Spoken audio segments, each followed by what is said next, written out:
Soy Ruth Salgado Arroyo, responsable del área Coeducación y Cultura de la Igualdad de la Dirección Institucional de Igualdad de Género de la Benemérita Universidad Autónoma de Puebla.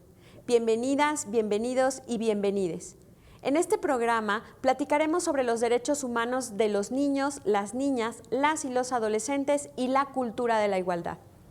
Hoy nos aproximaremos a responder cómo educar a la niñez y la juventud en igualdad de género. En la UAP trabajamos por una universidad libre de violencia y discriminación. Iniciamos debate desde la academia.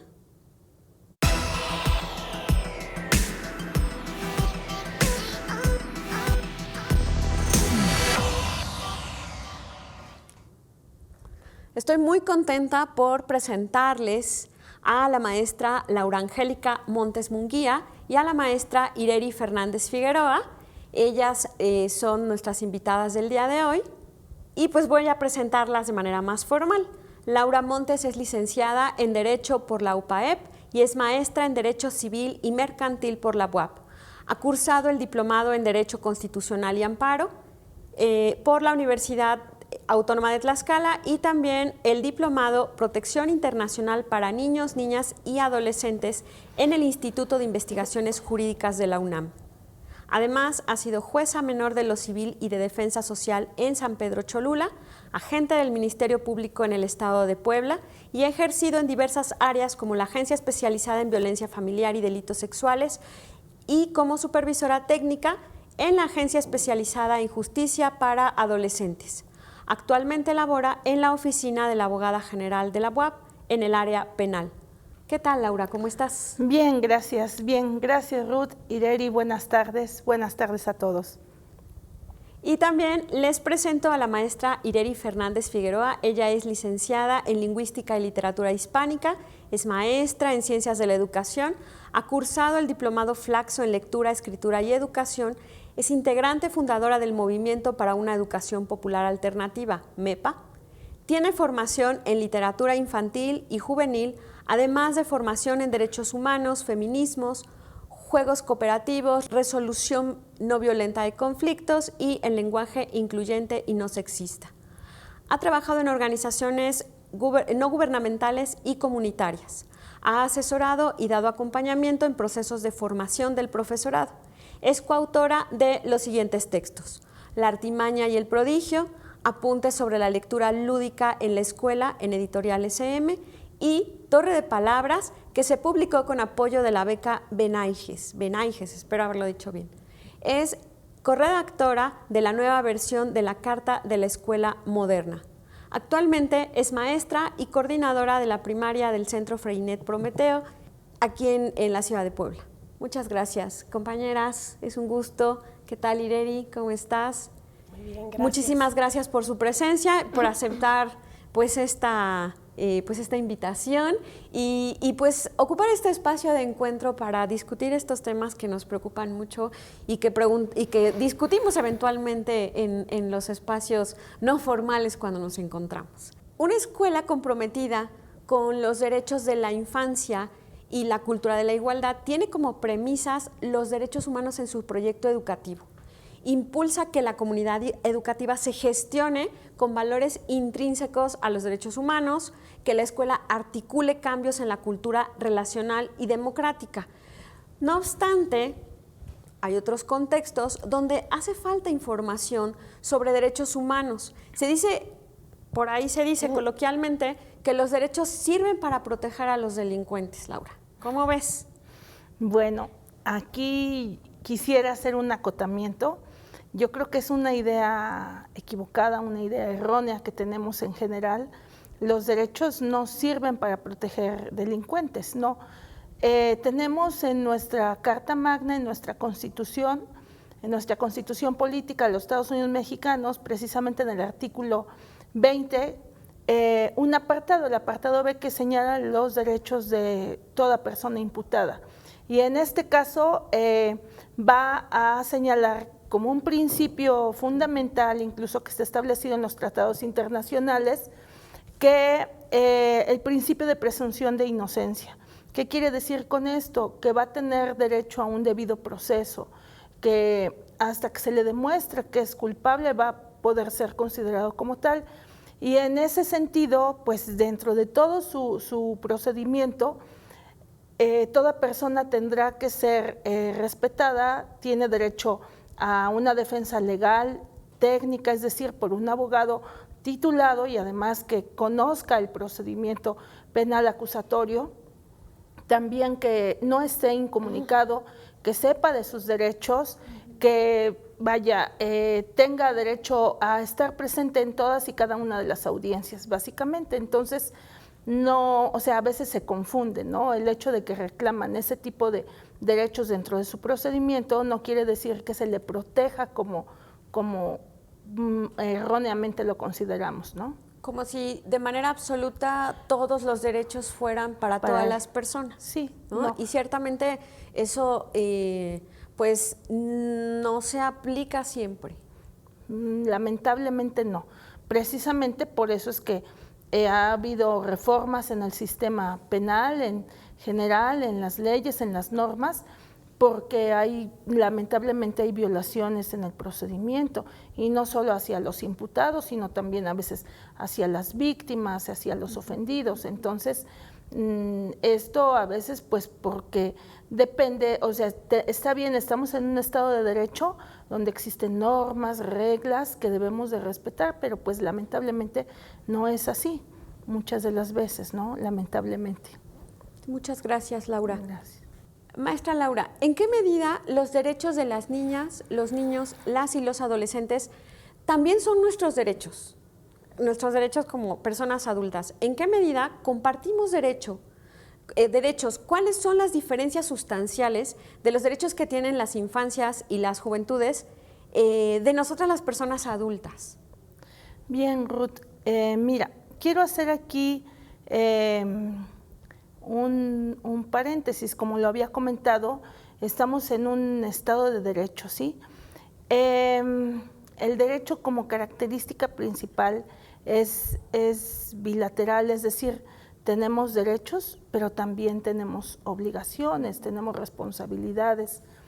Y en ese sentido también otra de las características es que para que haya un ejercicio, en este caso del derecho, pues se debe de dar la interacción de más de dos personas. También estar conscientes que estamos inmersos en un conjunto, nuestra convivencia cotidiana se rige por normas, por leyes, por normas. Entonces, en ese sentido debemos de respetarlas, porque de lo contrario pues va a haber un desorden total, ¿no? Es por ello que aquí básicamente en el artículo 3º constitucional, que señala básicamente el derecho a la educación, que debe de ser gratuito, público, laico. También debemos de contemplar que respecto de los derechos de los niños, las niñas, los adolescentes, no podemos entenderlos como que si estuvieran contrapuestos con los derechos de las personas mayores, de las personas adultas. Más bien debemos de entender que cada persona, cada grupo que se encuentra en un estado de vulnerabilidad pudiera encontrarse aquí inmerso en cada ordenamiento de acuerdo al grupo al que pertenece, ¿no? Pero no se contraponen entre ellos. Creo que sí es importante aclarar que nuestros derechos son los mismos, nuestros derechos de personas adultas son los mismos para los niños, las niñas, aunque hay características que tienen que ver con, o especificaciones que tienen que ver con sus características, ya sea por grupo de identificación o por necesidades, por cuestiones de edad o por cómo se quieren nombrar, o por cómo se identifican en general en la sociedad. Sí, acá quiero hacer mención lo que establece al respecto, básicamente para el grupo de los niños, las niñas, los adolescentes, que establece que básicamente la Organización de las Naciones Unidas en este caso que fue incluido México en la firma de este tratado a partir de 1990, del que forma parte, y pues está obligado a contemplar. Esta convención se estableció a partir de los tratos infames que se dieron, sobre todo en este caso a la infancia, a los niños, a partir de la Segunda Guerra Mundial, básicamente. Entonces, tienen que crear instrumentos jurídicos, legales para proteger, para crear condiciones adecuadas, idóneas específicamente para este grupo de personas que son los infantes, y tengan la garantía de que se van a desarrollar de la manera más adecuada, tengan derecho a la educación, a la salud, a una vida digna, a partir de esta convención, pues la propia Constitución tiene que establecer y adecuarse a estos lineamientos, y de ahí surgen leyes como el que los niños vivan libres de violencia, la infancia y demás, ¿no? En este sentido, como decía, no va a estar contrapuesto a los derechos de los adultos. Bien, pues vale la pena hacer esas aclaraciones, ya que pues hay gente que dice que los niños tienen más derechos que las personas adultas, o que ya no sabemos bien qué hacer para educarles, porque pareciera que hay una serie de derechos y de garantías que tienen otras personas, y nosotras que estamos en la educación pareciera que no, que ya no podemos decirles nada, incluso se dice, ¿no? Yo he escuchado compañeras maestras que esa es una de sus preocupaciones. Bueno, es que ya no les puedo decir nada, es que traen cierto capital cultural, cierta música que hace apología a la violencia, y yo ya no me atrevo a decir que eso no. Cierto tipo de corridos, expresiones populares, y las profas y los profes dicen, es que yo no puedo decir nada porque su derecho a la libertad de expresión. Cuando pues sí es nuestro papel fundamental desde la educación plantear esos límites para poder tener o garantizar estas orientaciones que nos permitan esta cohesión social de una relativa mejor manera. Maestra Ireri, en ese sentido, pues reconocemos que tenemos pendientes en la educación formal de las infancias. La escuela como el espacio de la educación formal de las infancias, las juventudes, específicamente en igualdad de género. Por otra parte, quienes reconocen que se está moviendo el valor de la igualdad de género en las comunidades educativas promueven acciones cotidianas, como trabajar la igualdad de género en nuestros espacios educativos. Bueno, nuestros espacios educativos son muy diversos. Como son muy diversas nuestras culturas, nuestras familias, las edades con las que trabajamos. Entonces, no me gustaría generalizar. Lo que sí me parece muy importante es decir que efectivamente hay que trabajarlo. Creo que falta en la educación formal, informal, no formal, en la casa, etcétera, ¿no? Porque, como decías antes de la pregunta, tenemos miedo. De repente resulta que tenemos miedo porque tenemos poca información, porque no sabemos hasta dónde nos protegemos, cómo, con quién, por dónde, ¿no? Entonces, bueno, lo primero sería formarnos como docentes, y eso tendrá que llevar a transformarnos, porque podemos tomar un montón de diplomados y anotar y repetir y adecuar estrategias, jueguitos, desarrollar una serie de cosas, pero si al final nosotras estamos, pues es que vamos a la docencia como vamos a la abogacía o como vamos a las cámaras con lo que somos, ¿no? Sí. Vamos con lo que somos, y el género nos atraviesa desde antes de nacer. Entonces, creo que es importante que en la formación docente haya ese pensamiento, esa reconstrucción, esa deconstrucción, ese cuestionamiento, ¿no? Ese mirarse hacia adentro, que pase por revisar qué es lo que sucede en tu vida. A lo mejor no lo tienes que compartir, pero una vez que te vas formando en eso, no que haces una maestría o un doctorado, que puede ser, sino formando en eso, entonces probablemente empieces a cambiar tus prácticas, ¿no? Y empiezas a cambiar tus prácticas docentes, y empiezas a cambiar tus prácticas de pareja, y empiezas a cambiar tus prácticas laborales y todo lo demás. Pienso entonces que la formación profesional es fundamental y que pasa por un cuestionamiento profundo, real, difícil, porque cuestionarse y crecer pues duele muchas veces, ¿no? Y lo que nosotros hemos hecho en el PROME, en nuestra manera de ver las cosas, pues es trabajarlo directamente con las personas pequeñas, trabajarlo con sus familias, porque no podemos, ni queremos, no queremos separar a las personas pequeñas de sus familias, ¿no? Pero trabajar en las asambleas de mamás y papás, en las asambleas de niñas y niños y con la docencia, ¿no? En los consumos culturales, en las opciones que tenemos, ahí traje unos de mis libritos que tenemos un montón, y buscar, si buscamos una peli, si buscamos una canción, si buscamos un libro. En este tiempo, así como hay música que hace apología de la violencia, que había desde antes, sí.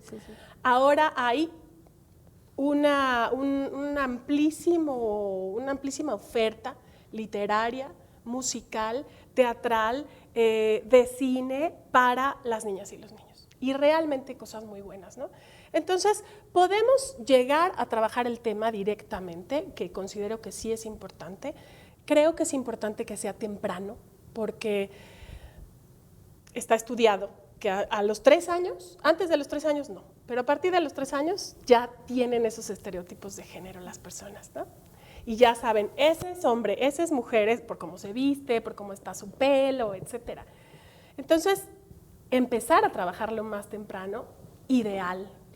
Y hay varias maneras. Esta de consumos culturales, que hay diversidad y hay oferta, insisto. Otra, directamente cuestionando, directamente conversándolo, ¿no? Claro, otra cosa por la que da miedo es que la educación de género pues también es hermanita de la educación sexual, ¿no? Y eso suele dar miedo, eso también creo que es importante hacerlo, del cuerpo, de revisarse, etcétera. Y otra sería, bueno, mientras vamos creciendo, irlo transformando.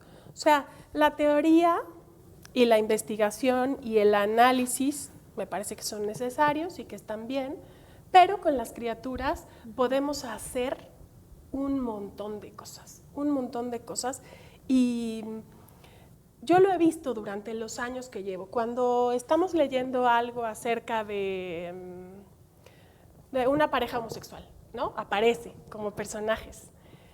Mientras más jóvenes es menos raro. Cuando son más grandes, entonces es más como, ¡ay! ¿Cómo es posible, no? O cualquier otra cosa, o una persona que fue adoptada, o cualquier otra cosa, así como aprender una lengua o aprender a patinar es más difícil cuando eres más grande. Es más fácil hablar de estas cosas y, diríamos, naturalizar, pero lo que es natural, ¿no? Desde muy temprano. Pero revisar lo que hacemos nosotras, lo que decimos nosotras, lo que reproducimos estereotípicamente nosotras, me parece fundamental y que tiene que pasar por eso, por el cuerpo de quienes decidimos entregar nuestra vida a las niñas y los niños, ¿no? Maestra Ireri, pues muchísimas gracias. La UNICEF comparte ideas clave para promover los derechos de las infancias. Por ejemplo, las escuelas tienen que asumir compromisos con el desarrollo de cada estudiante para desarrollar el potencial de cada persona, así como tener claro el reconocimiento de la personalidad individual, tomar medidas necesarias para garantizar espacios libres de maltrato, humillaciones, abusos, discriminación. Promover que niños, niñas y adolescentes disfruten de la libertad de información, creencias, expresión y participación, así como beneficiarse de la formación ciudadana en derechos humanos y para el disfrute de la vida cultural, las artes y además un medio ambiente sano. Esto, por supuesto, implica el establecimiento de las estrategias pedagógicas educativas para que nuestro estudiantado tenga herramientas adecuadas para ejercer estos derechos. En tu experiencia, Laura, para gestionar espacios libres de violencia, cualquier espacio, la casa, el mercado, la iglesia, etcétera, ¿qué le recomendarías a la población en general para autoeducarse en el respeto a los derechos y para educar a las infancias? Quiero decir, ¿Cómo qué acciones preventivas tendríamos que tomar en cuenta las personas adultas para entender que esto de los derechos humanos y de los derechos de las infancias, porque de alguna manera esto es útil para todas las personas y para que todas las personas podamos manejar esta información? Bien, Ruth, considero que en primer lugar es importante que como ciudadanos, ciudadanas, conozcamos de nuestros derechos, fomentemos la cultura de la legalidad y en la medida en que tengamos conocimiento sobre el tema, es decir, sobre nuestros derechos, nuestras obligaciones, nuestras responsabilidades, podremos respetar a todas y cada una de las personas, independientemente del grupo al que pertenezcamos, de la edad, de la preferencia sexual, su ideología, su creencia religiosa.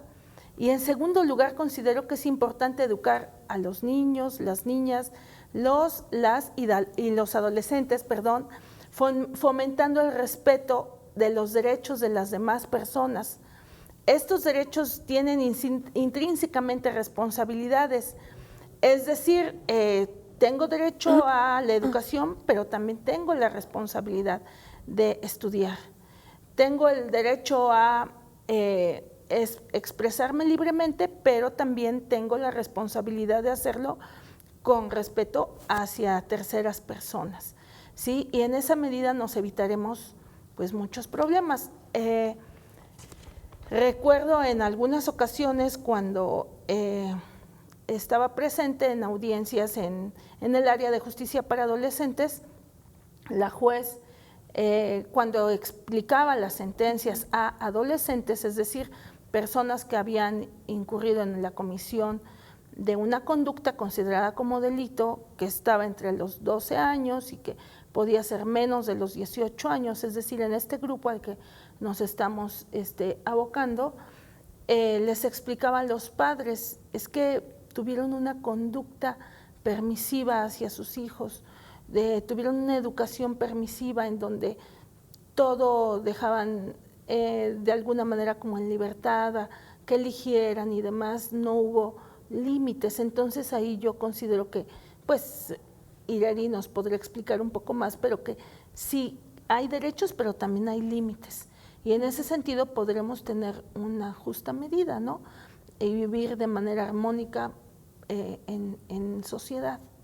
Los derechos son límites. Sí. A fin de cuentas, cuando ejerces tus derechos, finalmente, en la medida que los conoces y los ejerces, pues se va planteando ese derecho, esos límites, tanto para ti como persona, como ciudadano, ciudadana, como también para las personas que están en estos lugares de autoridad, en estos lugares de poder, estos tomadores de decisiones. Finalmente, formarnos como docentes, como profesoras encargadas de transmitir información, contenidos, pero también hacemos estos ejercicios de transferencia de otras cosas y de estos límites como los derechos. Entonces, pues en ese sentido yo quisiera hacer un planteamiento un poco ambicioso, Ireri. En tu experiencia docente, en tu trato y trabajo con las familias y las comunidades alrededor de la escuela, sensibles a la educación en derechos humanos y derechos de las infancias, ¿cómo podríamos articular un proyecto conjunto entre todos los niveles educativos, incluyendo la educación superior y posgrado? Porque estamos hablando de infancias, ya lo decía la maestra Laura, estas personas entre los 12 y menor de 18 años que han recibido sentencias y que ha sido muy triste escuchar cómo la juez o el juez llaman la atención, la jueza o el juez llaman la atención a los padres en estas permisiones, ¿no? Pero Ireri, ¿cómo le hacemos para articular desde la educación básica, pasando por la educación media, hasta lo que nos corresponde en la UAP, que tiene que ver con licenciatura, prepas, licenciatura y posgrados? Bueno, yo creo que la educación de las infancias nos corresponde a todas las personas. Tengamos o no tengamos criaturas, trabajemos o no trabajemos con ellas. Es decir, tú vas en el súper y vas haciendo algo y hablando y vas portándote de una manera distinta cuando hay crías, ¿no? O cuando... Creo que eso es una cosa importante y que tendríamos que ver creo que la libertad implica necesariamente responsabilidad, ¿no? Y que la construcción de la autonomía pues va mucho más hacia eso, revisión de para qué estás haciendo algo, a qué respondes, etcétera. Acerca de articular un proyecto, bueno, tendríamos que cambiar el sistema educativo y la perspectiva y descentrarnos, pero yo creo que es posible. ¿Qué es posible? Mira, habemos maestras feministas desde educación inicial hasta posgrados, y ahí estamos. Sí. ¿No? Entonces, Sí, articularnos nosotras, como en estas cosas que estás haciendo tú para empezar. Articularnos nosotras en discutir qué es lo que me hace falta para formarme, qué es lo que me hace falta para poder explicarle a las mamás y a los papás, qué es lo que siento fundamental, ¿no? ¿Qué es lo que necesito ahí? Articularnos nosotras, no esperaría que las instituciones lo hicieran, yo creo en la autogestión y creo que podemos revisarnos, encontrarnos y armar un montón de cosas sin, te decía descentrarnos porque he visto en la educación que muchísimas veces volteamos, ¿no? El profe del doctorado dice, es que mis alumnos no saben escribir, ¿qué onda, profe de maestría? Y el profe de maestría, ¿qué onda, profe de licenciatura? Y así nos vamos al preescolar, ¿no? Y el preescolar pues se voltea a ver a la abuelita o al papá, que son quienes tuvieron a las niñas y a los niños antes. Y no se trata de eso, se trata de revisar qué podemos hacer cada quien y valorar todos esos esfuerzos con las diversidades que existen y que enriquecen, ¿no? Yo creo que nos enriquecen mucho en eso, en la autogestión. Y como decía hace un rato, cuestionarnos, revisarnos, ver si estamos con coraje, ver si tenemos ubicado al enemigo, ¿no? Si estamos señalando a nuestro compañero. Creo que nuestro compañero no es el enemigo, ¿no? Creo que el enemigo pues es el patriarcado y lo podemos combatir juntas y juntos, desde la diversidad que existe en nuestras instituciones y en las edades con las que trabajamos y que podríamos decir, bueno, ¿cómo vamos a empezar? Si estamos hablando ya de gordura con las niñas y los niños de 5 años, ¿no? O si estamos hablando de conocer y reconocer tu cuerpo con las personas de 8, bueno, pues a lo mejor eso que lo empezamos a hacer en la maestría o en el posgrado o a los 55 años, vamos avanzándolo y entonces nos permite dar pasos, ¿no?